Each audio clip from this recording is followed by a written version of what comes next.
Hello, and welcome to Your Vote Count. I'm Barbara Sellers-Young from the League of Women Voters, bringing you this public informational voter service program. These 2020 general election interviews are made possible through Capital Community Media, via remote technology, and in collaboration with the League of Women Voters of Oregon and Marion and Polk counties. For this race, all candidates were invited. The questions were developed by the League of Women Voters, the Salem City Club, AAUW, and the neighborhood associations. The candidates did not receive the questions in advance. They were, however, asked to prepare a 3-minute statement indicating their qualifications and their idea about what they would contribute to the representatives within their constituency. I would now like to ask Raquel to give us her 3-minute statement. Good morning. Thank you, Barbara, for that nice introduction. My name is Raquel Moore-Green, and I am the state representative for House District 19, South Salem, Turner, and Almsville. It is an honor and a privilege to serve my community. My professional background spans nearly 45 years. Some of the fields that I have worked in include civil engineering, aerospace, manufacturing, transportation, retail, and nonprofit health and human service programs. My studies at a community college focused on English and business administration. I have a proven ability to develop and implement multifaceted programs that meet and exceed objectives. I have been recognized as a leader able to build highly motivated teams focused on achieving positive community outcomes, maintaining integrity, and meeting all regulatory requirements. I have worked and volunteered in the business, nonprofit, health, faith, political, and municipal communities. 14 months ago, the opportunity arose for me to put this work of mine in the state legislature, to share in the state legislature what I have learned along the way, to engage the processes that have brought positive outcomes to some of the most pressing issues in Salem: homelessness, public safety, education. Currently, I serve on the following House committees: Behavioral Health, Healthcare, and Judiciary. This past spring, I was appointed to the Joint Special Committee on Coronavirus Response. In July, I was appointed to the Governor's Healthy Schools Reopening Council, and just earlier this week, I was appointed to the Governor's Education Recovery Committee, which will play a crucial role in supporting the Racial Justice Council and the Governor in developing her budget for the 21-23 biennium. Additionally, I served 6 years on the City of Salem Budget Committee and was honored to serve as the chair in 2018. Salem is home to our family. I love this community. My husband and I have lived here for 25 years, and we've raised 2 of our 3 children here, and 2 of our 11 grandchildren reside in the area. We're invested in this community, and it has been good to us.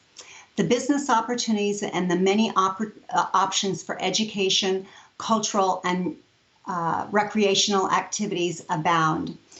And when our community is in need, we come together to solve issues like meth, homelessness, foster families for children, reducing recidivism, and many other issues.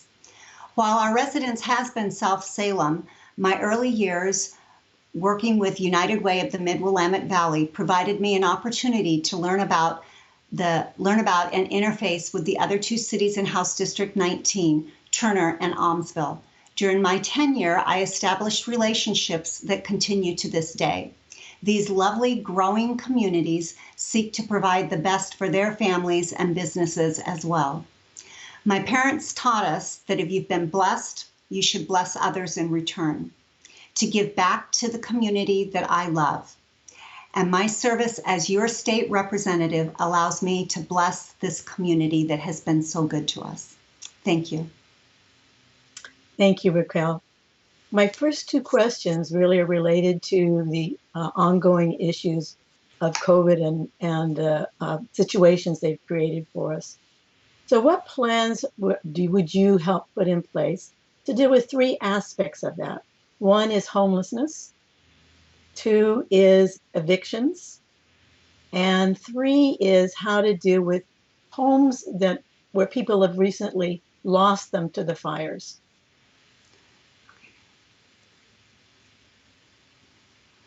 So the homelessness created around the COVID pandemic, I'm not quite sure if you want me to address the homeless population itself and how we have managed to work with them and get them shelter, or the homelessness that has been caused by the COVID-19.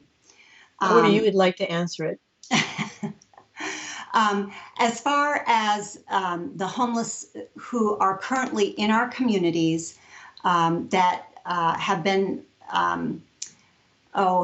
that have needed and required shelter, the state has put into place resources to help them out of the cold and into hotels, to give them the opportunity to be safe from the pandemic.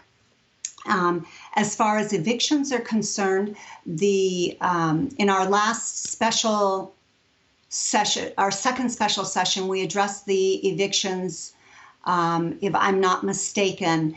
And one of the things that we have done is to ensure that the CARES Act money, I believe there was $85 million of the CARES Act money specifically for rental assistance to avoid people being evicted from their homes or their apartments because they could not pay due to being unemployed with the sudden shutdown of our state. And then the last item, the loss to fires, this is around the homes and the structures that have been destroyed. Is that correct, Barbara? Yes. Okay. So the rebuilding process is underway, as you may very well know. And I will do everything in my ability as a state legislator to ensure that regulations and guidelines that can be eased in order to expedite the process of cleanup and rebuilding in a what's the word I want to use? Constructive and correct manner is done. It's very, very important to me that the people who owned homes prior to the fire have that same opportunity to have that home ownership when they return to the canyon. And I'm speaking specifically to the Santiam Canyon as our backyard. I would want that for all Oregonians, but my heart is here in this community. But home ownership, we know, along with education, are the two main factors that that allow people to move out of poverty and into stability and into a lifelong trajectory of healthier living and more equitable opportunities. Thank you. Related to COVID is also what happens when we send kids back to school. And so this question really deals with the school building design or redesign to ensure distancing requirements, airflow, providing instruction for both K through 12 and higher education. So how would you address that issue of returning to school in terms of the structure of the buildings themselves? Mm.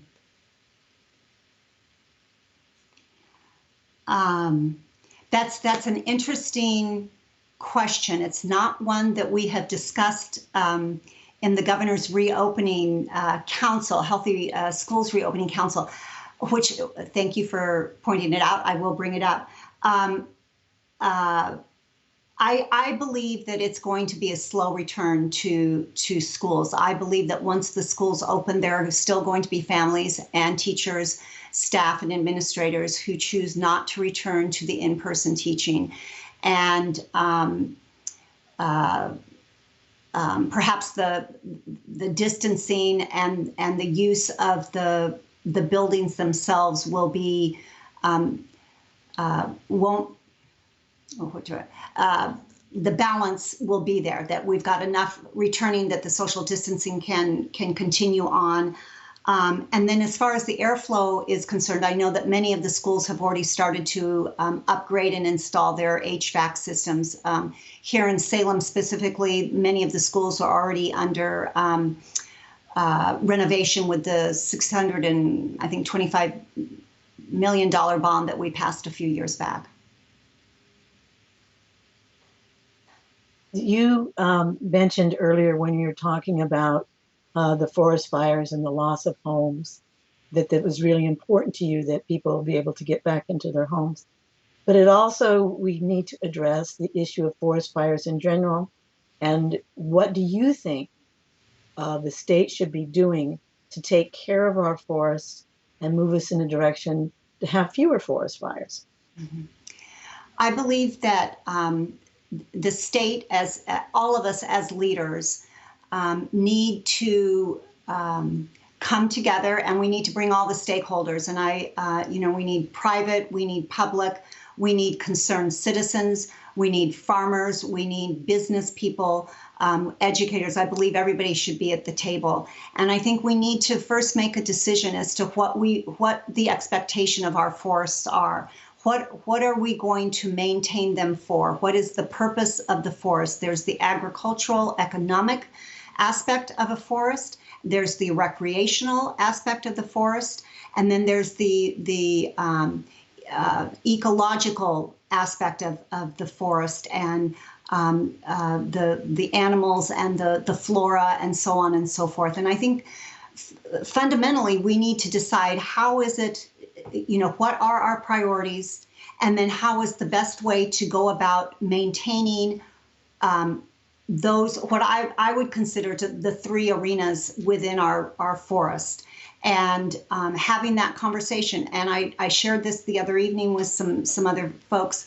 It's not going to be an easy conversation, and it's going to take time to come to that agreement. But I really do think that that's where we have to fundamentally start, is at that ground level, set a foundation of what the expectation is, and then move forward with that. Looking at best practices, what have other countries done? What have other regions of the United States done? Oregon has always proven itself to provide leading edge solutions to many issues, and I have no doubt that we'll be able to accomplish that again.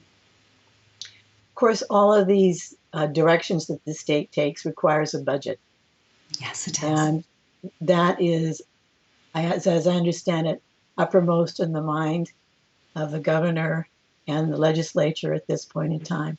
So considering that you need to move forward with the budget, what will be your guiding principles with regards to it? I think the guiding principles for the budget are looking at what our core commitments are to the citizens of Oregon and fulfilling those. Certainly public safety is at the top there, education, healthcare. These are all things that are very important, and I'm not the only one who makes the decision there. I have 89 other colleagues that help to form this, and it won't be easy, and I think Oregonians know that we do our very best to meet the needs and prioritize them. And the third quarter economic forecast was released this morning. As a matter of fact, from 9 to 11 this morning, the Joint Committee on Revenue met and received the report. And it looks like what we have is about an 8% reduction for next year in the overall budget number. It's rather complicated, and I don't want to get anything completely wrong. There was a lot of information. It's going to be a good 4 to 5 years before we are completely back up on our feet. The initial impact was sudden, but then there are some things that have leveled it out, and part of that is the amount of money that the federal government has provided to the state to keep us stable, to keep the families and individuals stable through this uncertain economic and health time. You represent a particular district, and is there something that you'd like to say about how you see you representing those people? What you think the priorities are in terms of your conversations with them? First and foremost, my priority is taking care of the constituents, and I believe one of the aspects of a state representative and or a senator that often isn't shared or talked much about is that our offices are the liaison for constituents if they have challenges working with a particular department or agency within state government. So, for instance, the past several months, as many of you know, the unemployment issue was and continues to be somewhat of an issue. We've managed to iron those things out, and I believe the majority of people have received their benefits. But if you have a difficulty interfacing, and so that's for me the most important job that I have is making sure that the constituents have access to their services and that they are being serviced, that they are the customer and they are receiving from the state the service that they are requesting.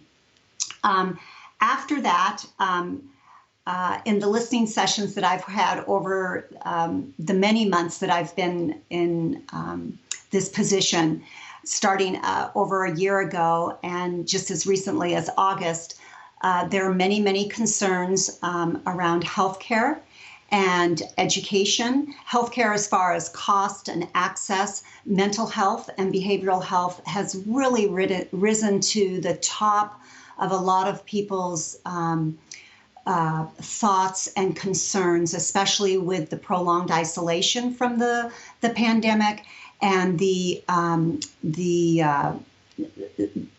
not reopening the schools in person this fall has caused a lot of concern. Thank you very much for sharing your thoughts. Thank you, Barbara, for having me this morning. I'd like to thank the League of Women Voters, Capital Community Media, AAUW, Salem City Club, and the local neighborhood associations that have worked so hard to put this forum together. Once again, it's an honor to serve as your representative to House District 19.